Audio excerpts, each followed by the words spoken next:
Hello and welcome back to the practice squad. I'm Jordan LaRoche, joined by Henry Standage as always. Just some house cleaning first. We want to give a shout out to the bottom line and the locker room at the bottom line, 22 Front Street West. If you're downtown, having to be at Union Station or the Hockey Hall of Fame, come by and check it out. Right next door to the Hall of Fame and just down the road from Union. And also our friends at Miller Lite, the official beer of the NFL in the U.S. Go grab a tasty Miller Lite from your local LCBO beer store or wherever you get your alcohol. Henry, week 12?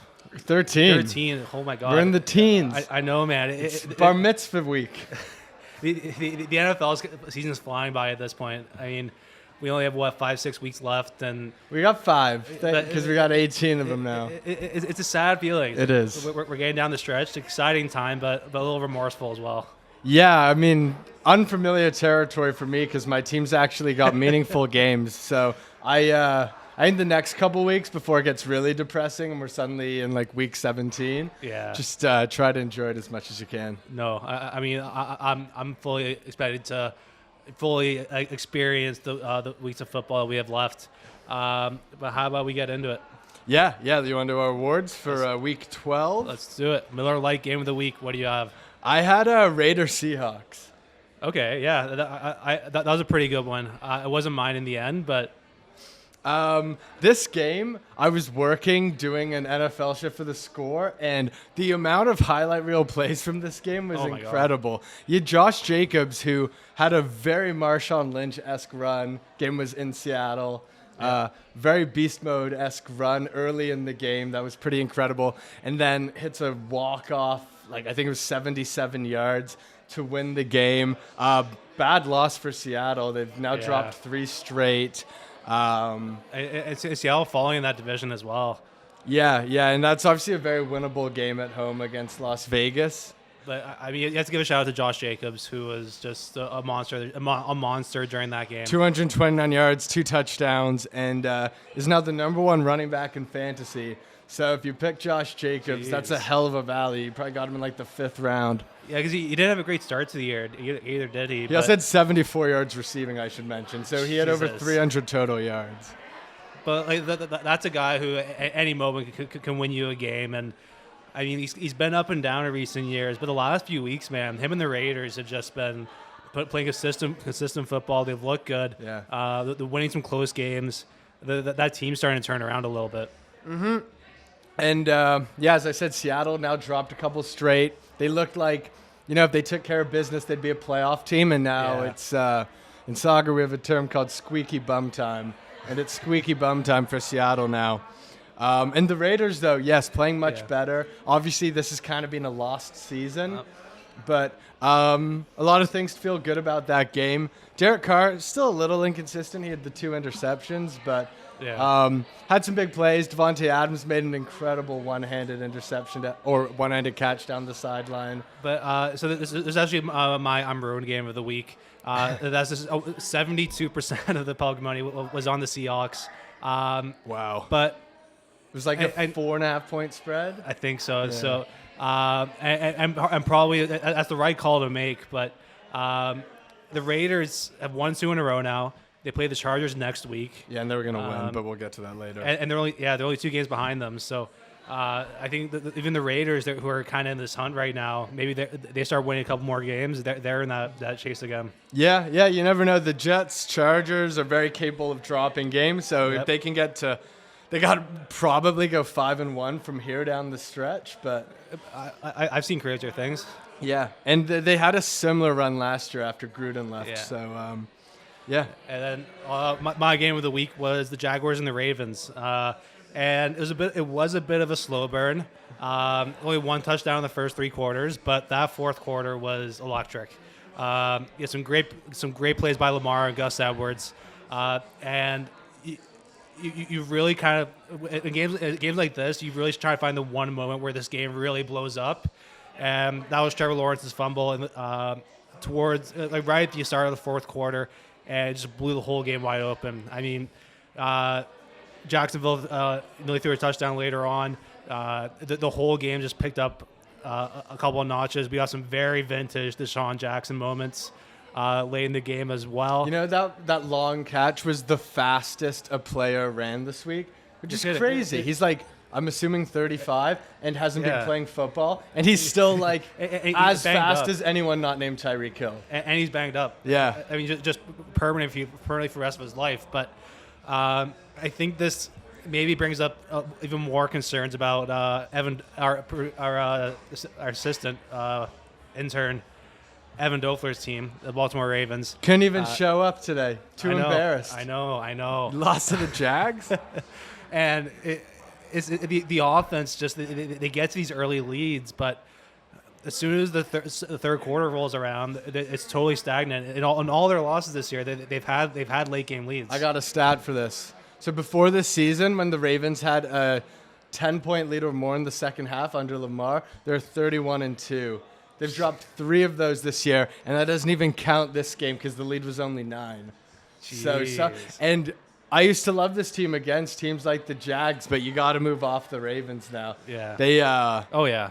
I mean, because like I can't even really put a finger on it. The defense is okay. The offense is good enough. 18 fourth quarter points for the Jags. Some obviously very ballsy calls, Yeah. including a 2-point conversion to win it, which is pretty cool.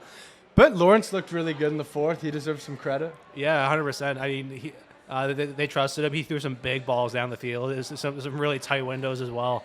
Almost had an interception on their second touchdown drive, but they didn't. So they got the win. This was my Plexico Burris Award for team that shot itself in the foot. But I kind of gave it the award not because of one individual moment so much. I mean, they did collapse pretty hard, I'd argue. But just, again, that stat of this team used to be the biggest lock in the league once they got up by more than a score. Yep. And that's not the case this season. So they were due for a shot themselves in the foot award. Yeah, I'm with you there. And how about your Jake Paul? I can't believe I'm watching this and enjoying it award. I'm giving it to the Eagles and the Packers because, well, at the start of the season, this looked like a juicy matchup. By the time Sunday night rolled around, I wasn't looking too forward to this game. Seemed like one of those games at home where Philly would kind of control the game the whole way. And at several points in this game, it did look like it was heading that way. But the Packers kept fighting back. Even Rodgers went out. And Jordan Love had, I don't know, like a 60-yard touchdown to Christian Watson, who is a long touchdown machine, by the way. He is hard to catch in open space, that guy. And yeah, the Packers kept fighting, and it actually turned out to be a really entertaining ball game. 73 total points scored. We haven't had many awesome primetime games this year, so this is right near the top of that. So yeah, this was the game that I was most surprised by. I was actually pretty engrossed from the first quarter to the end of the game.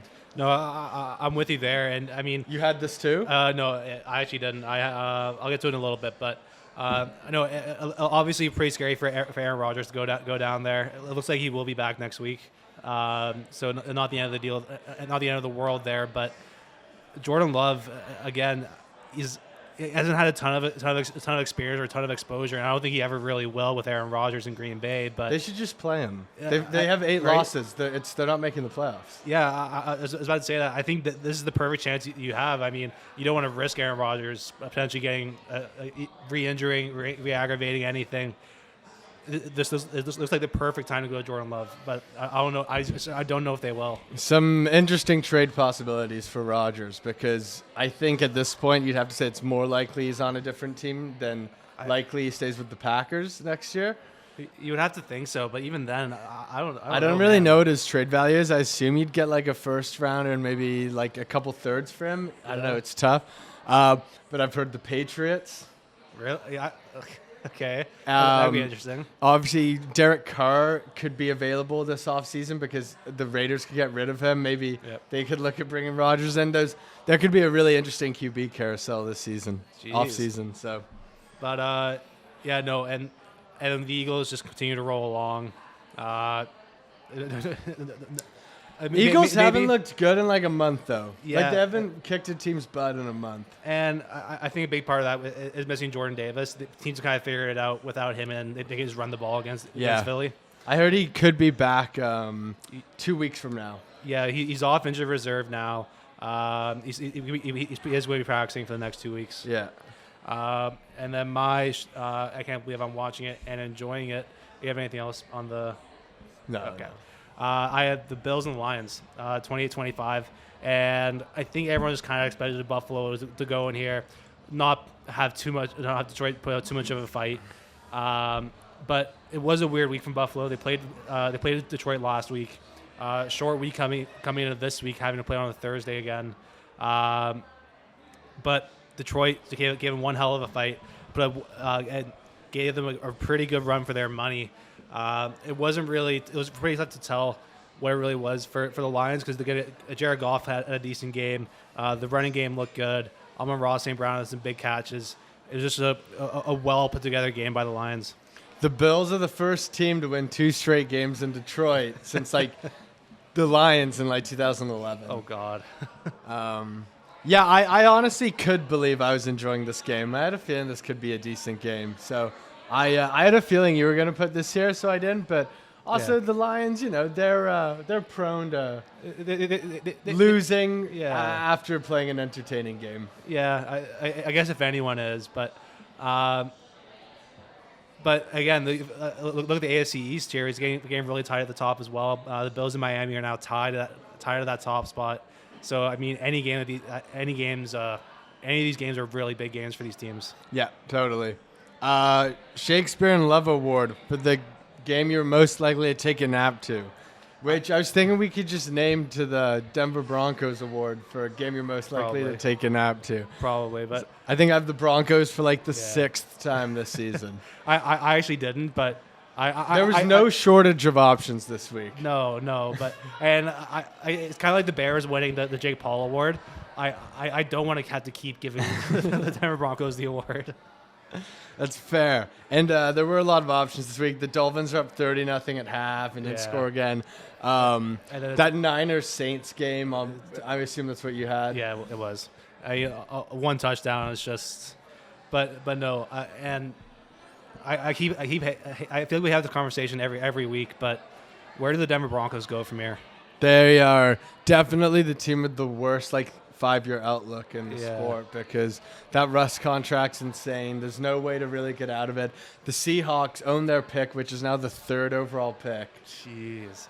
In a loaded QB draft. The Seahawks are going to get a great quarterback. They could run Geno for another year and have whoever they draft develop. Yeah, and then flip Geno for another high pick. Yeah, it's crazy. Good Lord. But anything you want to say about that game?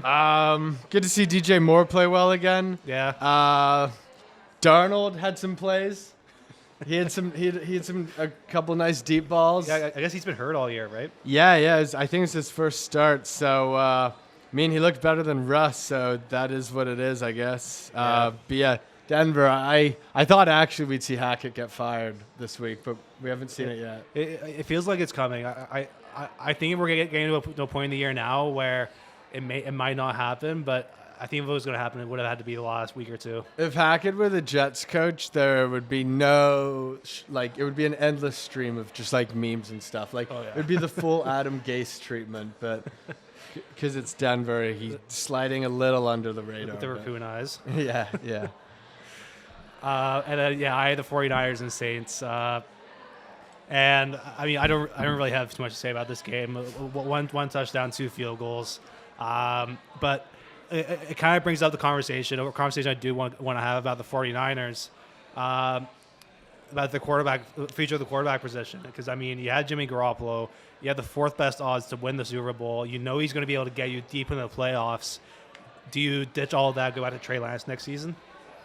They have to. They gave up, I think, 2 first-round picks to move up for Lance, so you have to. He's still on a cheap deal. Jimmy's a free agent, so if you want to keep McCaffrey and Kittle and Ayuk and Debo, you got to get a little cheaper at the QB position. Fair enough. So they don't really have a choice, I think. And, there's, again, QB carousel this offseason is going to be interesting because a couple interesting landing spots for Jimmy as well. Yeah, exactly. And, I'm probably with you. It's just – I hate to be Kyle Shanahan right now, having to give away a guy who is going to get you deep in the playoffs versus a guy who you started after with a brutal start with this year.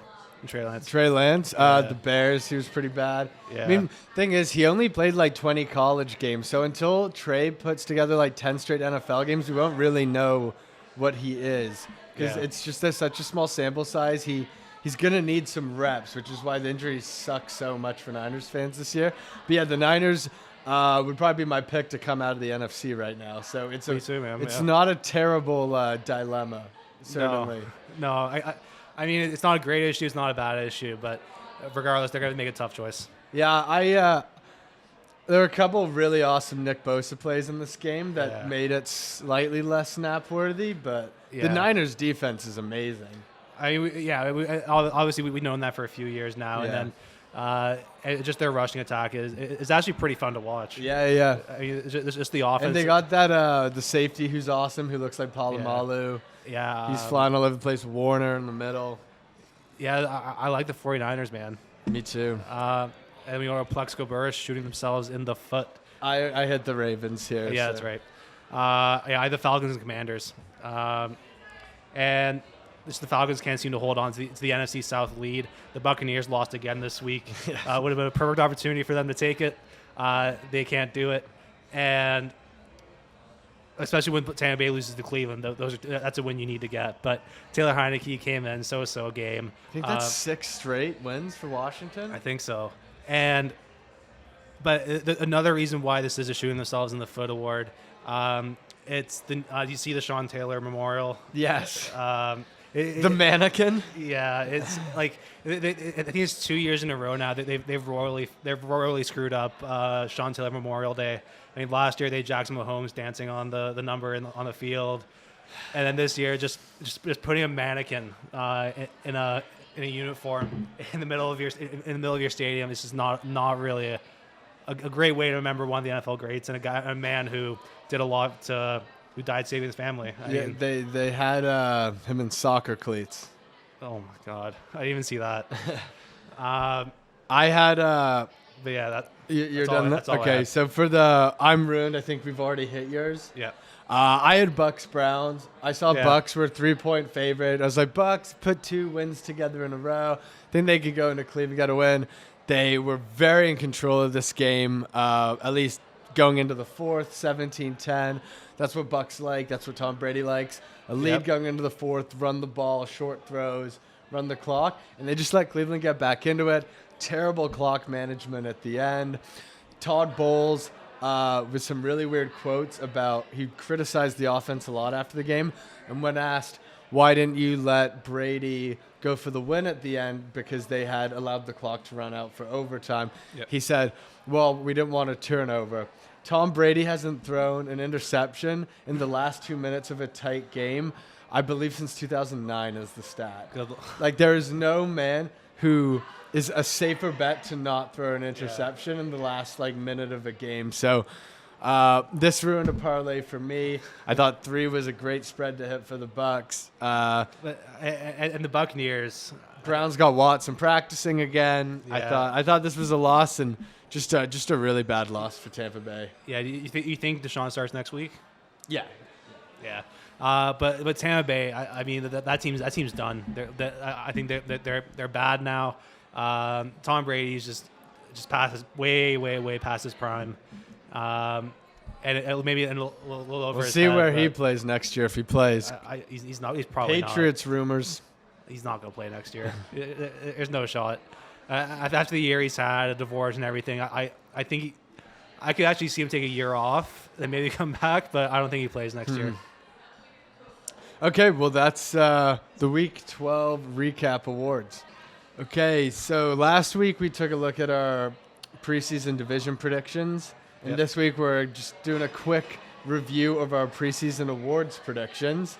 And it's been interesting to look at some of these picks I didn't even really remember thinking about. Oh, yeah. And the first is MVP. Now, I do remember who I had to win, and I like Justin Herbert at 10-1. And I had honorable mentions of Matt Ryan at 61-1 and Kirk Cousins at 51-1. Now, Herbert is nowhere near the same odds. He's 100-1. Kirk is still basically flying at about the same odds, and Matt Ryan is not even on the board. So I just got this one wrong. Yeah, I think with Justin Herbert, we can't really fault you for that. He gets hurt. He plays through some cartilage-based ribs, and he just hasn't looked great, and you can't really blame him for that, really. Yeah, yeah. And I had Joe Burrow sitting at plus 1,500 right now. And Same odds now. Yeah. Same as, but this is kind of the time of the year where he started to heat up last year as well. And I don't think he's really going to win it this year. I think the Bengals had a slow start to the year, but coming back in recent weeks, it's not going to be enough to win MVP. But my other pick was Derek Carr, who's not even ranked. Yeah. The Raiders stink. Josh McDaniels hasn't game planned for him well. It is what it is, but the Burrow might have a slight chance if he takes it to another level. If they can win out, it's possible. Yeah. I mean, Mahomes at minus 162 now, which is and it feels like we're probably heading towards Mahomes' year. It's been a couple of years since his first MVP. Yeah. He's came second a couple of years. I would be pretty stunned if anyone else won it. I would even say just hop on the minus 162 because it's not even bad odds. No, and probably a favorite. Heavy favorite. Coach of the year. I had Kevin O'Connell, the Vikings coach, as my pick at plus 1,600. And he is... Ooh, I should have... He's sitting at plus 500 right now. All right. That's some value. Second best odds right now. Okay, that's crazy. He shouldn't have the second best odds. Who had first? I'm drawing a blank on it right now, but then again, I actually watched the full episode again. We said several times during that episode, Kirk Cousins is going to air the ball out this year, and obviously, I kind of said it was either going to work really well or really poorly. Minnesota Vikings are sitting a pretty good record right now. It's worked out for the most part.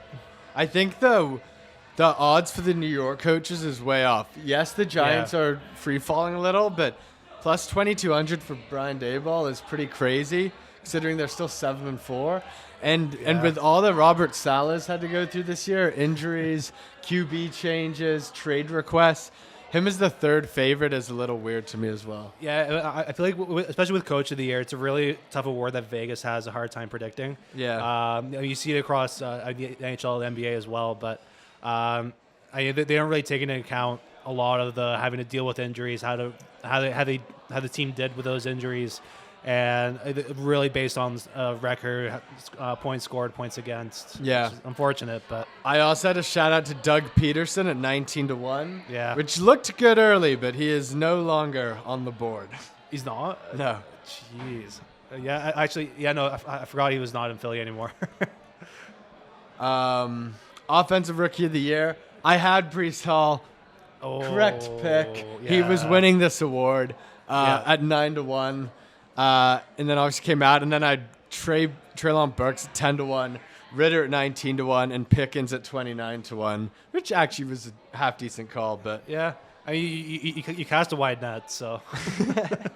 Did. But no crazy favorites here. I do think Breece Hall would have won this award. Yeah, I'm with you there. Kenneth Walker's at minus 176. Don't even like those odds. I think Chris Olave and Garrett Wilson, if they finish strong, can get back into this thing. Yeah. Garrett Wilson had a pretty big week this week. If Mike White can start feeding him. Olave's had a few good weeks now. Yeah.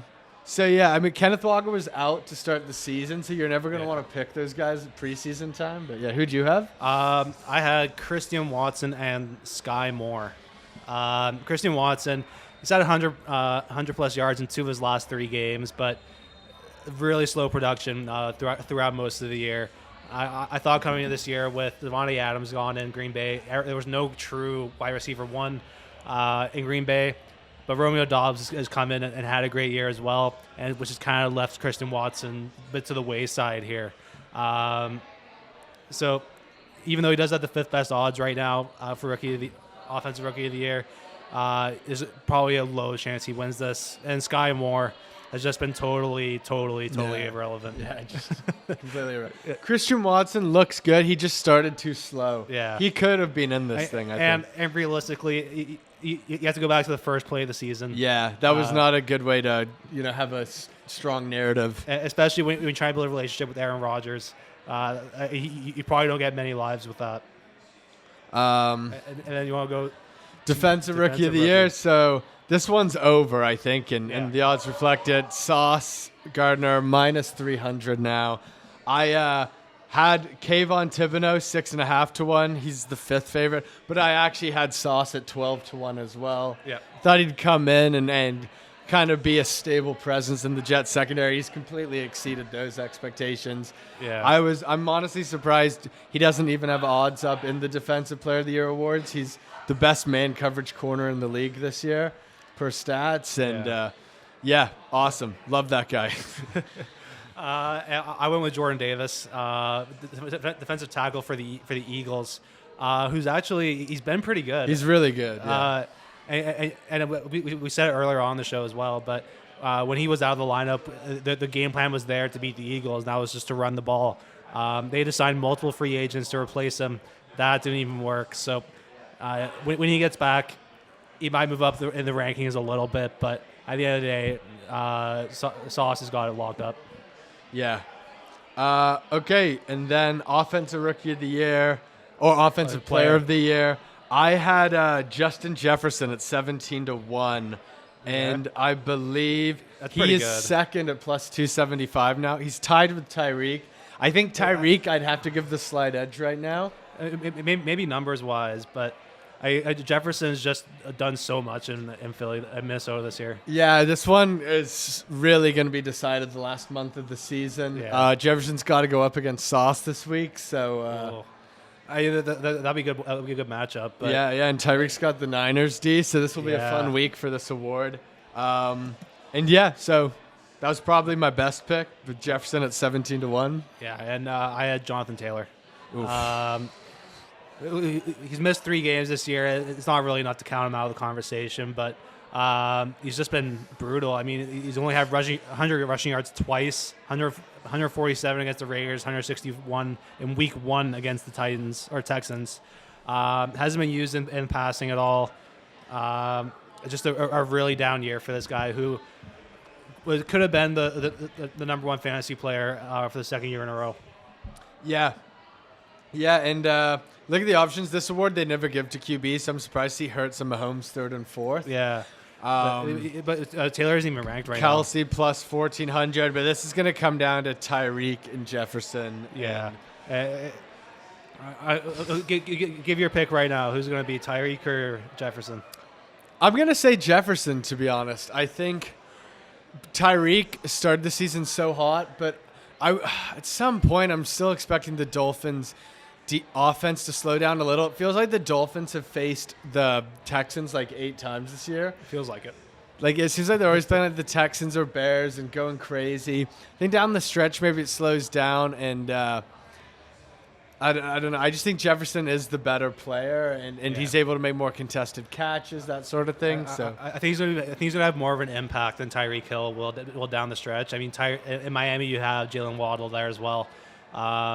And granted, Minnesota, you have Adam Thielen, but I think Jefferson is going to have more impact plays that'll help the Vikings win more games than Tyreek Hill with Miami. Honestly, if that makes any sense. Both are plus 275.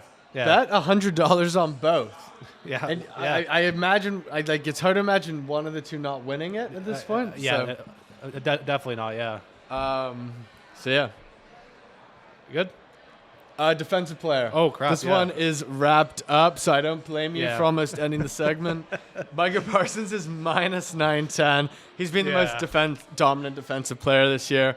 Hard to argue otherwise. I wish Quinnen Williams was getting a little bit more credit. I think he's been as good a D lineman as anyone, and yet Chris Jones is ahead of him in the odds and stuff like that. But Parsons is ridiculous. I said Matt Judon would potentially win Defensive Player of the Year last week. On the He's show. the second favorite. But there's no shot he wins it. No, realistically, there's no shot. I mean, you could hit one of these guys, and if Parson gets hurt, suddenly you have the second favorite at 15 to 1 odds. I did hit Judon after the show last week, but okay. Well, that does wrap up the segment.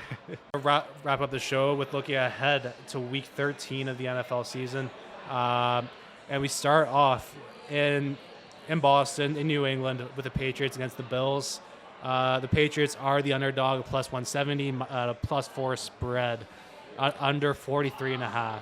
Yeah, Bills have kind of owned the Patriots, so Yeah. I'm going to take the -4. This is a big game for Jets fans. You say that, but I guess it was the snow game last year or the year before. I think it was the year before. Never mind. Oh, I know what you're talking about. I think it might have been last year, but the Bills pumped them in the playoffs. They pumped them in Foxborough that year as well, and they won this matchup earlier in the season. So I like the Bills -4, to be honest. Yeah, realistically, yeah. I don't think Bill Belichick or being in New England is going to affect this game too much. Mm-hmm. And this could be Patriots kind of need to win because then they'd be 6-6. Yeah. I guess it depends how other stuff goes this week, but no, you're 100% right. These games do mean a lot now, and that would be a nice win for the Patriots, but I don't think it's going to happen against the Bills. Yeah. Okay, good luck with this one. Steelers -1 at Atlanta. I'm probably taking the Falcons +1 here. I think so, right? Yeah. I think Falcons are probably a slightly better team. I agree. Steelers are just kind of suck to bet against because of the Tomlin factor, and it's kind of what happened Monday night. But yeah, I'll be taking Falcons, and especially -105 on the money line. Yeah, I mean Mariota's he's been good enough for the Falcons this year, and again he just comes out and puts up 150 to 200 yards and a touchdown every week. No Kyle Pitts, but I don't know if that matters. No, he wasn't throwing to him anyway. Yeah. We go to Baltimore, where they have the Broncos. By the way, under 42.5 on Falcons Steelers. Oh yeah, 100%. Ravens -8 at home to Denver. It's a good line. It is. I'm probably taking Baltimore -8. I think so. Yeah, and the over-under's 38.5. I kind of lean under. But it's weird to take a team like almost double digits on the spread and bet under 38 total points. But yeah. But Denver's D is really good, so I think I like the under more than I like anything else about this game. Yeah, and if Denver's offense wasn't just god awful, I would say that this is a potential game Denver could actually come back and win. With how Baltimore's late game offense goes, but I'm probably taking Baltimore -8. Yeah, I'll be staying away though. Yeah. Packers at Chicago. Packers favored by 4. We don't know if Rodgers is playing, but I don't think Vegas cares that much because Green Bay's won something like 18 straight games against Chicago. It's like the other version of the Patriots against the Jets, where the one team just owns the other. I mean, man, if Chicago was ever going to steal one versus the Packers, you want to know if Fields is going to play. Yeah. So it's kind of stay away till we know the quarterback situation. But I think if Fields plays, I take the Bears.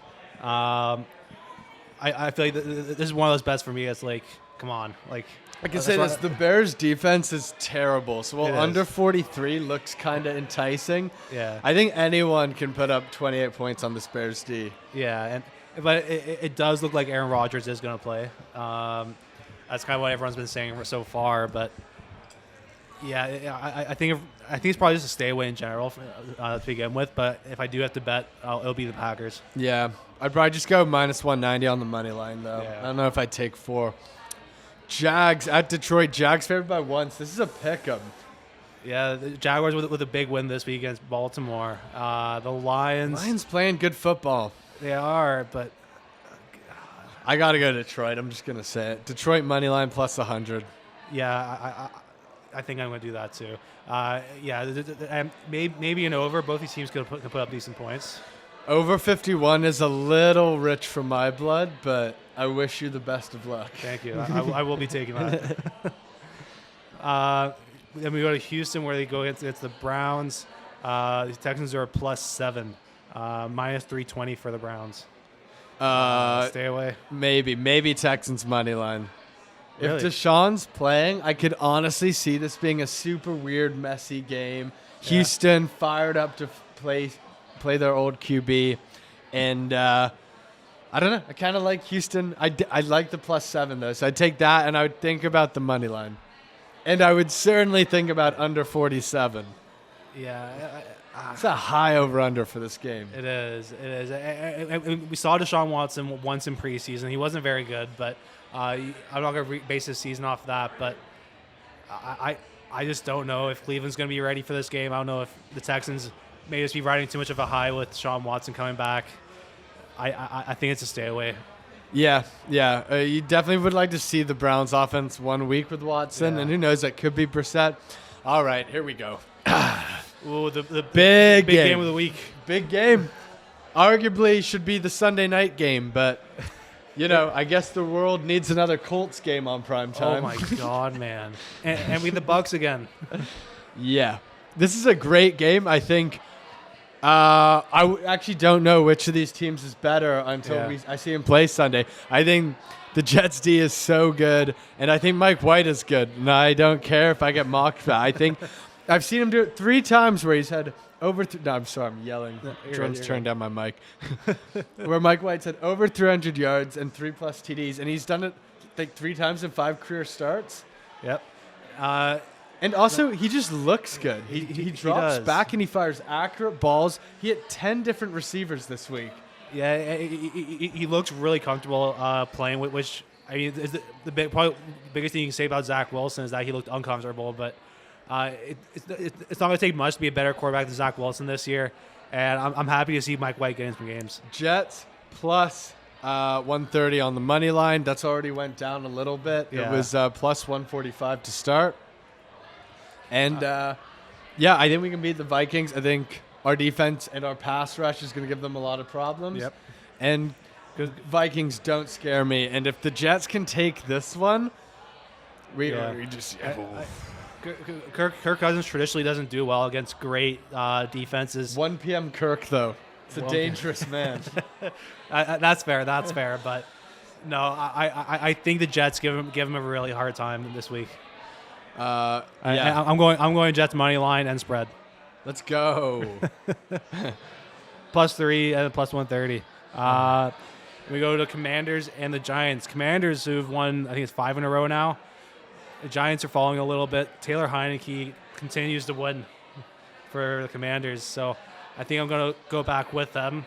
Take the money line and probably a spread too. For Washington? Washington. Yeah. Washington's got some special sauce right now. They do. They haven't won like any of these games by more than a possession, but they have a belief. It's sign of a good playoff team. Chase Young is coming back. Yep, that too. I'd probably look at the under 40 here as well. Feels like a 16-13 Commanders win or something. And while Heineke's been winning games, he hasn't been putting up incredible numbers or anything. He's getting 150, 160, 170 yards, a touchdown. Yeah. Don't underrate them as Aaron Rodgers / Jimmy / Derek Carr team. Good receiving core. Yep. They really just need someone to bring it all together. Yeah. Last 1 p.m. game. In Philly against the Titans. Philly -5. I kind of like Titans +5 here. I think so too. Jordan Davis isn't back yet, so Derrick Henry could have a monster game here. I feel like the Eagles haven't covered the spread in a month. Lost to Washington. They beat the Colts by a point. Packers was probably a 7 spread, so it probably pushed this week. Yeah, they've had a couple close games, and again, with Tennessee coming in, they're going to run the ball a lot, which is a pretty big hole for Philly right now. Yeah, I like the over 44.5 here, too. Me too. Yeah, and whenever – actually, let's see if I can find it quickly. Derrick Henry's rushing yards. I was listening to a podcast this week, and they were talking about why don't the Titans just do a Derrick Henry screen pass like once every 4 plays. Because it does seem like it goes for like 25 yards every single time. I can't even find it. Not a big deal. But yeah, whatever that is, I mean, hit it. I'd probably hit it. Mm-hmm. Anything else for that one? Yeah, this is Seahawks at LA. Seahawks favored by 8, making this a stay away. Seahawks floundering. Yep. Rams maybe the worst team in the league, I think. Texans, Broncos, Rams would be my 3, I think. Probably. The Rams just look so hopeless. Aaron Donald's hurt. Robinson's out for the season. Kupp's out. Like, who wants to take the Rams plus in anything? There's depressing to watch, too, at this point. That Chiefs-Rams game was up for my Shakespeare in Love award. Yeah.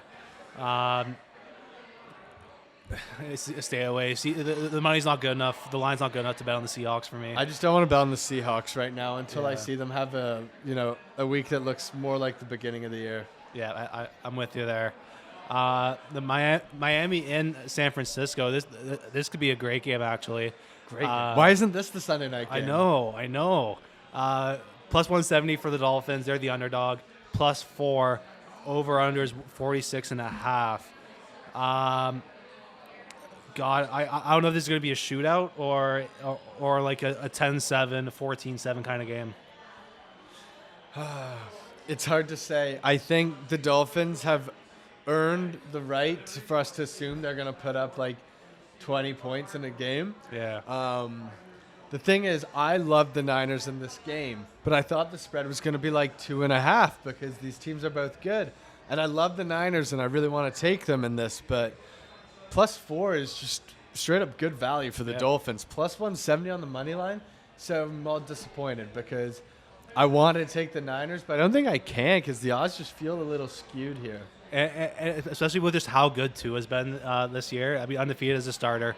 I have to think he continues that against the 49ers. I think Tyreek Hill, Jalen Waddle, that whole offense can just find a way to get through the 49ers defense. Yeah, totally. So I'm taking the plus 4, maybe the plus 170 as well. Another fantastic game here. Chiefs at Bengals. Do you remember this game last year? I believe the Bengals secured their place in the playoffs. That's right. And then beat them in the AFC Championship. Burrow was incredible. Looks like Jamar Chase might be back. Yeah. So this is a fun one. These teams have a little bit of like a rivalry brewing, which is really cool too. Like we always talk about Chiefs-Bills, but Chiefs-Bengals has some. No, these games are always good. They've had big playoff games. That's something that'll brew up in the next year or so for sure. But no, I mean, this is an important game for the Bengals as well.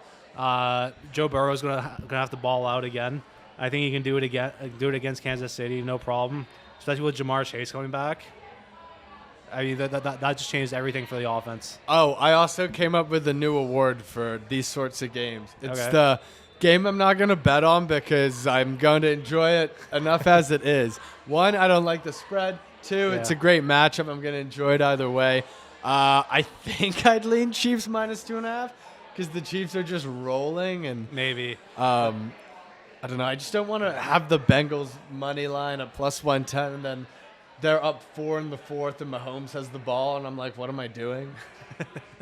You're probably right. You're probably right. But if the Bengals can get out to an early lead, their defense only allows like 5 points in the second half of games this year. So if they just get out to win early, and maybe you take some first half bets because I think the Bengals first half over. Maybe first half over, second half under. Yeah, I like that. So I think if I'm probably gonna do a second half under. I'm probably gonna do a Bengals spread here. Yeah. All right, lock of the week coming up. Really? Oh yeah, Raiders money line. Raiders money line. Raiders money line at home to the Chargers. Chargers, I haven't looked good in like any games this year. They beat the Falcons by a point because one of their ballsy 2-point conversion plays actually panned out for once. Raiders looking a little better. These games are always good, these Chargers-Raiders games. Except for the first week of the season this year. Yes. Well, they're due. Raiders money line over 51 points. Yeah. I like the bet, and I mean solely because I hope the Raiders can do well. I want the Raiders in the playoffs. You know what? Screw it. I'm going with the Raiders too. It makes the game more exciting. I still that game last season between these two teams right at the end of the year still lives rent free in my mind. So I'm hoping for another one of those. To clarify, I'm taking the Bengals to lose, the Patriots to lose, the Dolphins to lose, and the Chargers to lose, and the Jets to win. and I'm definitely not biased at all. If you told me that 2 years ago, 2022, man. I what a mean, if world. all those teams lost and we beat the Vikings, that would be awesome. But okay, Sunday night. Can't believe I'm about to take the Colts. You're about to take the Colts. Yeah. Plus 11? Yeah. Yeah. It's a high line, man. That's probably the only real play here. And the Cowboys are really good. I just I don't know. I'm worried the Colts offense no, to keep up. I'm switching. I'm switching to the Cowboys. I'm gonna take the minus. I'm gonna put it down to 10 from 11 and take the Cowboys. That's probably the smart thing. But I'm just not gonna touch it. Yeah, Micah Parsons rushing Matt Ryan. But with one of the league's best O lines. Steelers were getting to him a little bit, Yeah. but this is a terrible game. Yeah, no. I mean, you see how excited we are talking So about many good games this week too. I don't get it. Okay, so I have a bone to pick here. The Thursday night game should kind of be I think it should be the dud of the week. It's the start of the NFL week. Even though it's prime time, it should be a good game. It will never realistically be. The Sunday night game is where they should be putting all the effort because that's when they guarantee everyone who's been watching football all day is probably be watching the Sunday night game. If it's a brutal game, they're not going to watch. Yeah. Because they just had a full day of it. Yeah. So put more effort in the Sunday night game. I think the Thursday night's fine. Leave it half baked. It is what it is. Well, and the Monday night, it's been okay this year. They didn't put a lot of effort into this one. I don't know why I No. have to watch the Saints again. No, They put up 0 points this week. go against the Buccaneers, who've just been equally as depressing to watch. Now the Saints before the season owned the Bucks. The Bucks got them this year. I believe it was like a 13-3 game though, or something, Yeah. or 10-3. That was it. Something like It was that. like a fourth quarter fluky TD. Under 40.5 certainly, and I guess Bucks money line. Probably, yeah. It's the only thing you can confidently take. Maybe an under 40.5 as well. I mean, Tampa Bay's offense doesn't be able to do anything. Neither is the Saints. So that's probably my only play here. Yeah. All right. Well, hey, it's a great slate of games. That's cool. Yeah, step in the right direction. Yeah, there's some great 1 p.m.ers, Jets, Vikings. What's the other one I liked? Oh no, it's the 4 p.m. slot's just awesome this week. Dolphins, Niners, Yeah. Chiefs, Bengals, Chargers, Raiders. Yeah. And we're getting to the point in the year now where these games mean a lot more. The games are a lot more exciting, a lot more storylines with Deshaun Watson coming back, and some of these playoff races that are starting to get really tight. Yeah. Yeah. I was going to go straight into the closing here. Yeah. We want to thank you guys for watching. If you're watching us on YouTube, leave a like, subscribe to the channel. Or if you're listening to us on Spotify, give us a follow, maybe a rating if you feel inclined to do so. But we want to give a thank you to the Bottom Line, the locker room at the Bottom Line, which is the studio we're in right now. Bumping today. Bumping today. Great World Cup spot. They got the projector out. Oh, yeah. What's it called? The big thing that comes out of the ceiling? The projector screen. Projector screen. But yeah, every TV here is streaming the World Cup. If your team's playing, it's not Canada, which is a shame. But come by and check it out. But as always, for Jordan LaRoche, I'm Henry. Oh my God, You're Henry Standage. For Henry Standage, I'm Jordan LaRoche. Thank you guys for watching, and we'll see you next week. Peace.